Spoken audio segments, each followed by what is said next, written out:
We all love a good monster. The right design, introduced in the right way, can create a terrifying antagonist that guarantees a film's place in horror history.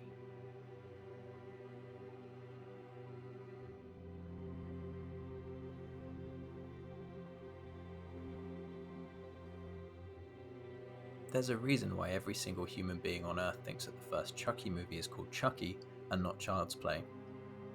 Monsters, when designed correctly, can latch onto relevant societal fears and embody them, going all the way back to Godzilla.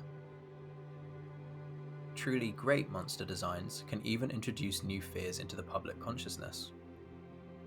Nightmare on Elm Street made us scared to fall asleep. Chainsaw Massacre made us scared of Texas, and It Chapter 1 made us scared of being beaten up by small children in a sewer. A huge element of what makes a monster effective is how they're revealed to the audience.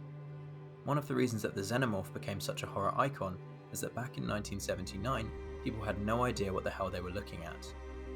Shown in flashes and in backgrounds, H.R. Giger's creature strikes the perfect balance of terrifying design and letting the imagination fill in the blanks. If Alien had ever shown us the whole creature in a well-lit room, the suspense would have vanished in an instant.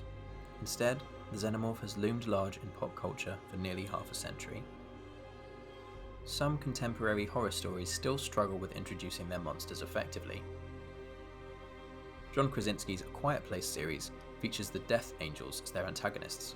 These are threatening, creepy-looking monsters whose design is intrinsically linked to the film's central hook of "don't make noise." However, the film makes the critical error of showing us one of these monsters in its full form in broad daylight within the first 15 minutes. Add on 2 sequels that fail to innovate the creature design or heighten their lore, and you end up with a trilogy of fun creature features whose monsters never really make too much of an impression. I'd imagine most non-nerds wouldn't even know that they're supposed to be called Death Angels in the first place. One of my personal favourite horror creature reveals comes in David Bruckner's seldom championed The Ritual from 2017. The narrative begins fairly conventionally. A group of friends are lost in the woods and have their bonds and traumas tested by increasingly unsettling happenings.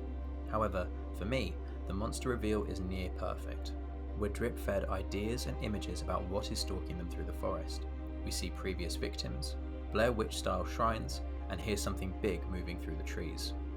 Then, we start to get real glimpses, a hand on a tree, and something looming between branches in the background. By the time we see the Moda in its full glory, the anticipation is at its absolute peak, and the film still delivers with this incredible and hauntingly beautiful visual.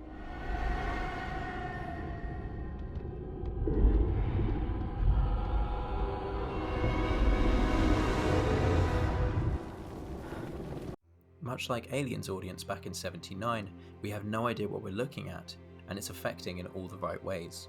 The film's slow build-up, combined with its eventual choice to go all in on a design this unique, elevate it from your standard 90-minute horror flick into something truly memorable. It's hard to talk about monster reveals without touching on an infamous horror technique, the jump scare. Since its invention in 1942's Cat People, the jump scare has developed into a staple of horror cinema. When overused, jump scares can ruin the suspense to investment ratio of a film, but when used correctly, they can create some of the scariest moments in film history. My personal favourite, and the one that stopped me from sleeping for longest, is found in 2014's It Follows. Without any use of exploitative loud noises or gore, this scene manages to deliver a jump scare based on pure dread, revealing one of the most disturbing forms the monster takes in the film. No, it's me. Yara? Yeah. Don't open the door! See? Everything's okay.